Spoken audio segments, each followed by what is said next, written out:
मुसलमान जब भी सुरक्षित है तो कांग्रेस के साथ ही सुरक्षित है, ओवैसी के साथ नहीं है।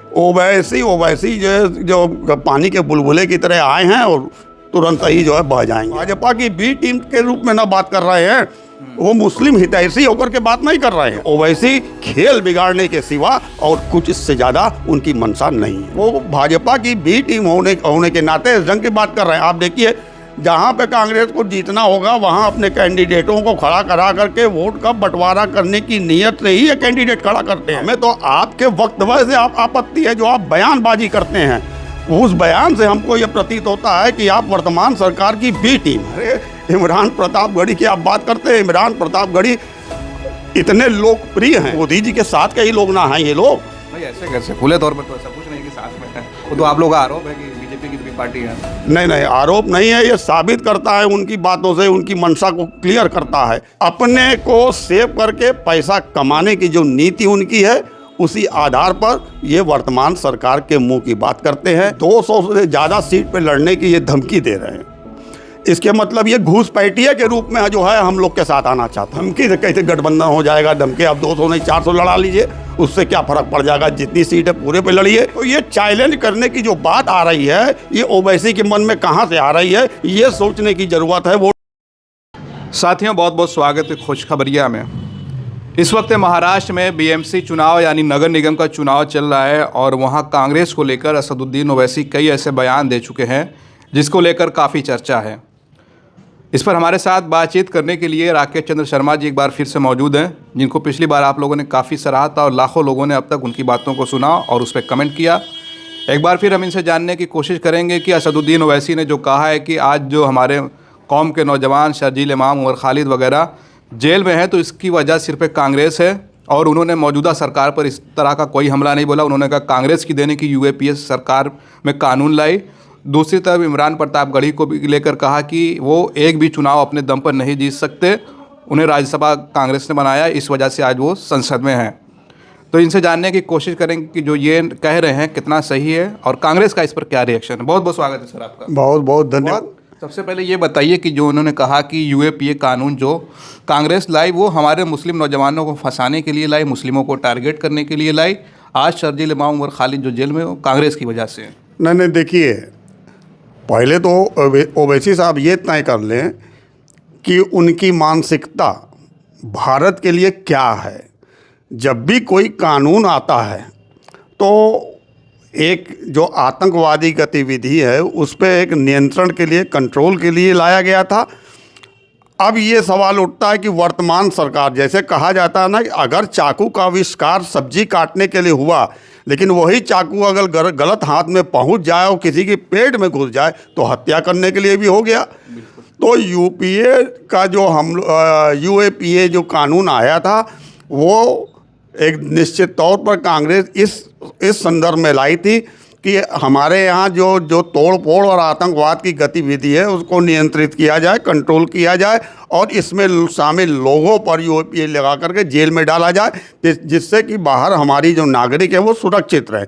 मगर आज दुर्भाग्य है इस देश का कि जो शर्जील इमाम और ये जो उमर खालिद जो है, जो आज जेल में हैं, तो अभी तक 5 साल हो गया, उसका बेल नहीं हुआ। उसकी कानूनी प्रक्रिया क्या चल रही है, कैसे चल रही है, ये जांच का विषय है। इस पर ध्यान देने की जरूरत है कि क्यों नहीं अभी तक उसका ट्रायल नहीं हो सका। तो वैसे जी बता रहे कांग्रेस है। अरे उनके कहने से भैया वो तो भाजपा की बी टीम के रूप में ना बात कर रहे हैं, वो मुस्लिम हितैषी होकर के बात नहीं कर रहे हैं। वो भाजपा की बी टीम होने के नाते जंग की बात कर रहे हैं। आप देखिए, जहाँ पे कांग्रेस को जीतना होगा वहाँ अपने कैंडिडेटों को खड़ा करा करके वोट का बंटवारा करने की नीयत से ही ये कैंडिडेट खड़ा करते हैं। जबकि हमारा मंशा जो है राष्ट्रवाद का है, हम देश के नागरिकों को सुरक्षित रखना चाहते हैं।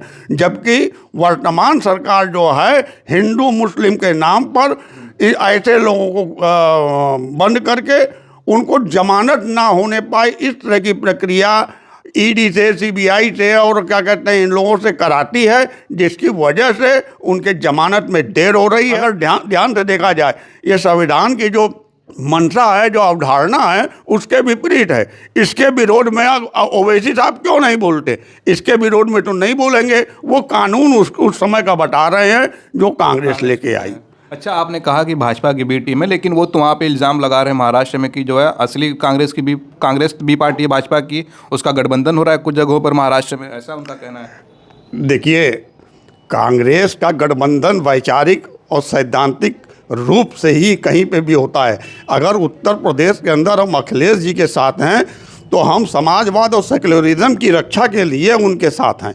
उसी तरीके से महाराष्ट्र के अंदर हम सैद्धांतिक रूप से जी उन्हीं से गठबंधन कर रहे हैं जो हमारे विचार के साथ हैं और जो हमारी लड़ाई समाज के अंदर है। जो वर्तमान सरकार जो एक पक्षी वॉइस होकर के बात करती है उसके खिलाफ है, और जो भी पार्टियां उनसे संघर्ष कर रही है अपने अस्तित्व के लिए, उन्हीं से मेरा गठबंधन वहाँ पे होगा। तो ओवैसी जी की राजनीति आप कह रहे हैं कि वो अपने जहाँ पे कांग्रेस जीतती है वहाँ पे अपना खड़ा कर देते हैं कैंडिडेट, तो लेकिन वो कहते हैं कि हमें तो संविधान इजाज़त दे रहा है ना, हम जहाँ पे लड़ रहे हैं तो संविधान कहता है पूरे भारत में कहीं भी लड़ सकते हैं। देखिए, संविधान तो सबकी रक्षा करता है ना, वो तो फ्लेक्सिबल है ना। फिर कांग्रेस को क्यों आपत्ति, उनका कहना है? नहीं, आपत्ति कहाँ है? हमें तो आपके वक्तव्य से आपत्ति है, जो आप बयानबाजी करते हैं उस बयान से हमको ये प्रतीत होता है कि आप वर्तमान सरकार की बी टीम है। फिर उसी पे आऊँगा कि ओवैसी साहब ने जो इमरान प्रतापगढ़ी को लेकर भी बयान किया, जो आपकी पार्टी के राज्यसभा सांसद हैं, उनका कहना है कि इमरान प्रतापगढ़ी की हैसियत नहीं कि वो कहीं चुनाव लड़के जीत जाए। अरे, इमरान प्रतापगढ़ी की आप बात करते हैं? इमरान प्रतापगढ़ी इतने लोकप्रिय हैं देश की जनता के अंदर, और ऐसा नहीं है कि कभी, अब देखिए, चुनाव जीत और हार की जहाँ तक ओवैसी जी जानते हैं, इसलिए ये बोल रहे हैं कि चुनाव आयुक्त जो है वो क्या खेल SIR हो रहा है ना, आपने देख लिया ना, 4 करोड़ के आसपास जो उत्तर प्रदेश में ही नाम काट दिए गए। क्या जो कह रहे हैं सही कह रहे हैं कि चुनाव नहीं जीत सकते इमरान प्रतापगढ़ी? हम वही बता रहे हैं। वो हमने कहा ना, बीजेपी की बी टीम है, क्योंकि वो जान रहे हैं कि वो जीत इसलिए नहीं सकते कि जब उनके वोटरों का जो निकाल दिया जा रहा है तो, और सब आप अपने वोटरों को भर ले रहे हो, तो निश्चित है कि वो जीत नहीं सकते। तो इसीलिए मैं कह रहा हूँ कि निश्चित तौर पर, और ये 101% ये साबित करता है कि ओवैसी साहब बीजेपी की बी टीम है। अच्छा, उन्होंने एक बयान ये भी दिया जिसको लेकर आजकल काफ़ी चर्चा हो रही है कि भारत में एक दिन जो है हिजाब वाली महिला प्रधानमंत्री बनेगी। इसको लेकर आप क्या कहेंगे? भाई, क्यों नहीं बन सकती है? बनेगी या बन सकती है। देखिए, बनेगी तो अगर आप लोग चाहेंगे, हमें तो नहीं लगता कि आप लोग चाहते हैं, क्योंकि आप भाजपा के बी टीम के रूप में जाने जाते हैं, लेकिन जो संविधान कहता है, जो हमारे यहाँ का जो कांग्रेस की परंपराएं रही हैं, 3 राष्ट्रपति भी हो चुके हैं हमारे मुस्लिम बंधु लोग, तो ऐसा नहीं है। तो बनना जो है ये तो समय बताएगा, और किसकी सरकार जीत के आ रही है, किसकी क्या मंशा है। हाँ, ये निश्चित है, जब तक भाजपा सरकार केंद्र में रहेगी तब तक तो नहीं बन सकते। उसके बाद निश्चित है, संवैधानिक दृष्टिकोण से जो संविधान ने हमको अधिकार दिया है, उस आधार पर निश्चित बनेगी। अच्छा, इनकी राजनीति को आप कैसे देखते हैं? एक तरफ तो ये कहते हैं कि जो है कांग्रेस वाले, सपा वाले नहीं चाहते कि मुसलमान सियासत में आगे बढ़े, इसलिए हमारे साथ आएंगे तो हम उनको सियासत में हिस्सा देंगे, हिस्सेदारी की बात करते हैं। इस पर आप क्या क्या सोचते हैं? अरे भाई, वही बात है ना कि पहले जो है, जो दलित समाज के लोग हैं उनके मुंह पे मुंह तो, और फिर उनका पैर पखारो। तो ये इनकी नीति है। जब इनको आपकी ज़रूरत है तब आप हमारे भाई हैं, तब आप जाके मस्जिदों में जो है बकैयाँ बन जाएंगे और जो है माथा जो है ज़मीन पे टिकाएंगे, और जब वहाँ से बाहर निकलेंगे तो कपड़ों से पहचानने लग जाएंगे। अगर आप कहते हैं और भागीदारी चाहते हैं मुस्लिमों की, तो आप कपड़ों से पहचानने वाली बात करेंगे। नहीं, ये तो मोदी जी कह रहे हैं ना। तो मोदी जी कह रहे हैं तो मोदी जी के साथ कई लोग ना हैं ये लोग। भाई, ऐसे कैसे? खुले तौर पर तो ऐसा कुछ नहीं है कि साथ में है। वो तो आप लोगों का आरोप है कि बीजेपी की भी पार्टी है। नहीं, आरोप नहीं है, ये साबित करता है उनकी बातों से, उनकी मंशा को क्लियर करता है। और हमने कहा ना, तो कहते हैं मुस्लिमों के हित की बात करते हैं हम। हाँ, तो आप भागीदार बनो, पहले देखो आपके साथ क्या हो रहा है, क्योंकि उनको आपको जीवित रखना है, तो वो आपको नहीं कुछ बोलेंगे, क्योंकि आप बीच बीच में ऐसी बात करते हो जो कि बीजेपी को सूट करता है, इसलिए वो आपको जीवित रखने के लिए कर रहे हैं। तो ऐसा नहीं है कि पूरे मुस्लिम समाज पर भाजपा की मेहरबानी जो बरसने लगेगी। अगर मेहरबानी बरसने वाली बात होती तो अभी आपने सुना होगा अजीत डोभाल का बयान। अजीत डोभाल ने अभी 2 दिन पहले क्या बोला। तो ये इनकी कथनी और करनी के फर्क। इनकी सियासत से लगता है कि मुसलमानों को फ़ायदा है या कांग्रेस से फ़ायदा है? देखिए, मुसलमान जब भी सुरक्षित है तो कांग्रेस के साथ ही सुरक्षित है, ओवैसी के साथ नहीं है। ओवैसी जो पानी के बुलबुले की तरह आए हैं और तुरंत ही जो है बह जाएंगे। तो इन लोग की राजनीति जो है सामयिक है और अपने को सेव करके पैसा कमाने की जो नीति उनकी है उसी आधार पर ये वर्तमान सरकार के मुंह की बात करते हैं या अपने कैंडिडेटों को क्या कहते हैं विपक्ष के जो लड़ाकू लोग हैं उनको कमज़ोर करने की नीयत से ही अपने कैंडिडेटों को उतारते हैं। एक आखिरी सवाल मैं लूँगा, क्योंकि यूपी में अब जो अभी तक जो चर्चाएं हैं कि समाजवादी की पार्टी के साथ गठबंधन में है, लेकिन ओवैसी की तरफ से कहना है कि हमें भी गठबंधन में लीजिए 27 के इलेक्शन में, अगर आप नहीं लेंगे तो हम 200 से ज़्यादा सीटों पर लड़ेंगे जिसका खमियाजा भुगतना पड़ सकता है। देखिए, आप अंदाज लगा लीजिए कि 200 से ज़्यादा सीट पर लड़ने की ये धमकी दे रहे हैं। इसके मतलब ये घूसपैठिया के रूप में जो है हम लोग के साथ आना चाहते हैं। आप ध्यान दीजिएगा, 200 सीट पर आप अनुमान लगा सकते हैं कि कितनी सीटें मिलेंगी यहाँ पर। और यहाँ पे जो मुस्लिम बंधु हैं, जो तमाम क्या कहते हैं विपक्ष की पार्टियों में, सपा में हैं, कांग्रेस में हैं, उनका भी अपना अपना एक गौरवशाली इतिहास अपने अपने क्षेत्र में रहा है। वह भी अपने अपने समाज पर पकड़ रखते हैं, पैठ रखते हैं।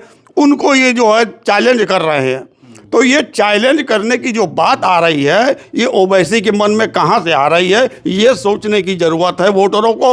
और समझ लेना चाहिए कि ओवैसी खेल बिगाड़ने के सिवा और कुछ इससे ज़्यादा उनकी मंशा नहीं है। वो तो अपनी हिस्सेदारी मांग रहे हैं ना यूपी में भी। अरे हिस्सेदारी आपकी 200 की हो जाएगी जो आप लड़ा देंगे। बंधन में रहेंगे 200 काम आएंगे, 5-10 से काम चलाएंगे फिर। तो आए उस ढंग से बात करें, शीर्ष नेतृत्व से आप बात करिए अपनी कि हम लोग का जो गठबंधन या यूपी में होगा उसका आधार क्या है, हम किनको कौन कौन सीट पे कैसे लड़ाएंगे। आप उन चीज़ों पर अपने आप को एडजस्ट करते हुए अगर अपने कैंडिडेट को उतारना चाहते हैं तो आपका स्वागत करेंगे, और अन्यथा हम तो आपको बीटी ही मानेंगे। धमकी से नहीं होगा गठबंधन। धमकी से कैसे गठबंधन हो जाएगा? धमकी आप 200 नहीं 400 लड़ा लीजिए, उससे क्या फ़र्क पड़ जाएगा? जितनी सीट है पूरे पे लड़िए, फर्क नहीं पड़ेगा। उससे कोई फर्क नहीं पड़ेगा। कुछ फर्क यही पड़ेगा कि किसी सीट पे जो है आप जो है हमारे वोट बैंक को कुछ हद तक युवाओं के बीच में जा कर के आप तोड़ ताड़ कर सकते हैं, किसी को हरा सकते हैं। जिताने की आप में क्षमता नहीं है। चलिए, बहुत बहुत धन्यवाद। हम बात कर रहे थे राकेश चंद्र शर्मा जी से, जिन्होंने ओवैसी को लेकर कहा कि ये जो है मुसलमानों का भला नहीं चाहते हैं और ये भाजपा की बी पार्टी है। उत्तर प्रदेश में धमकी वमकी से जो है गठबंधन नहीं होगा। महाराष्ट्र में जिस तरह की बयानबाजी चल रही है उनकी कांग्रेस को लेकर, इन्होंने बड़ी अच्छी मिसाल दी कि चाकू का जो आविष्कार हुआ वो फल सब्जियों को काटने के लिए हुआ, लेकिन लोग उसका गलत इस्तेमाल करते हैं। उसी तरह कांग्रेस की सरकार में जो कानून बने, आज की सरकार में जो है गलत इस्तेमाल हो रहा है, इनका कहना है। आप इनकी बातों से कितना सहमत है, अपनी राय ज़रूर कमेंट करें।